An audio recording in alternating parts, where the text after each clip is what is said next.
আপনার কম্পিউটারের মাউস দিয়ে আপনি কিভাবে কিবোর্ডের সকল কাজ করতে পারবেন আজকের ভিডিওতে সেটি দেখানো হয়েছে। আপনার মাউস ব্যবহার করে আপনি কিবোর্ডের কাজ করার জন্য সর্বপ্রথম স্টার্ট মেনুতে ক্লিক করবেন, তারপর সেটিং অপশনের উপর ক্লিক করে দিবেন। সেটিং অপশনে ক্লিক করার পর আপনার সামনে এরকম একটা ইন্টারফেস আসবে। এখান থেকে আপনাকে অ্যাক্সেসিবিলিটি নামক অপশনটি খুঁজে বের করতে হবে।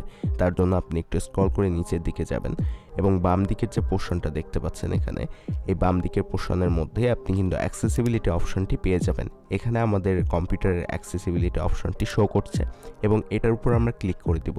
এটার উপর ক্লিক করার পর ডান দিকে যে অপশনগুলো আছে এখান থেকে আমরা একটু স্ক্রল করে নিচের দিকে গেলেই কিবোর্ড নামের একটি অপশন দেখতে পাবো এবং স্ক্রল করে একটু নিচে আসলাম এবং এখানে দেখতে পাচ্ছেন কিবোর্ড নামের অপশনটি শো করছে।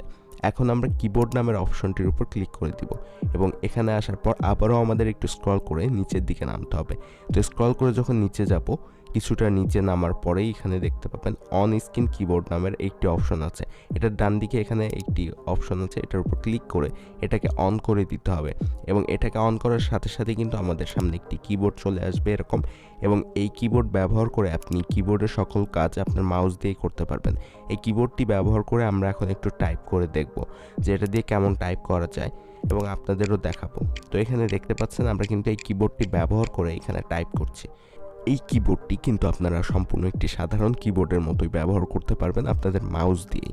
এখানে যে শিফট এবং ক্যাপস লক, কন্ট্রোল এই বাটনগুলো আছে, এগুলোর উপর ক্লিক করলে এটা প্রেস করার কাজ করবে এবং আপনি যদি চান এখান থেকে শিফট প্রেস করে তারপরে এখান থেকে যদি কোনো একটা লেটার লিখে দেন সেটা কিন্তু বড় হাতের হয়ে যাবে। ক্যাপস লক প্রেস করে সেমভাবে আপনারা সব কাজ করবেন। জাস্ট প্রেস করার জন্য সেই বাটনটির উপর আপনাকে ক্লিক করে দিতে হবে।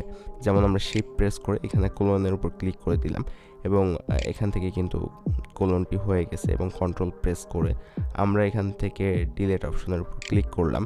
তো এভাবে আপনারা চাইলে যদি কোনো বাটন প্রেস করে ধরে রাখতে চান তাহলে সেই বাটনটির উপর ক্লিক করে দিবেন, তাহলে দেখবেন যে সেটা প্রেস করার মতোই কাজ করছে। তো এইভাবে এই কিবোর্ডটি ব্যবহার করে সকল ধরনের কাজ করতে পারবেন। একটি কিবোর্ড দিয়ে যে কাজ করা যায় সেটা আপনি আপনার কম্পিউটারের মাউস ব্যবহার করেই কিবোর্ডের সকল কাজ করে ফেলতে পারবেন। কিবোর্ডটি যদি আপনারা ক্লোজ করতে চান তাহলে এখানে যে ক্রস আইকন আছে এটার উপর ক্লিক করে দিলে এখান থেকে দেখতে পাবেন এটা অফ হয়ে গেছে এবং কিবোর্ডটি ডিসঅ্যাপিয়ার হয়ে গেছে। এভাবে আপনাদের যদি কোনো সময় কিবোর্ডের সমস্যা দেখা দেয় অথবা কাজ না করে তাহলে মাউস দিয়ে কম্পিউটারের কিবোর্ডের কাজ চালিয়ে নিতে পারবেন।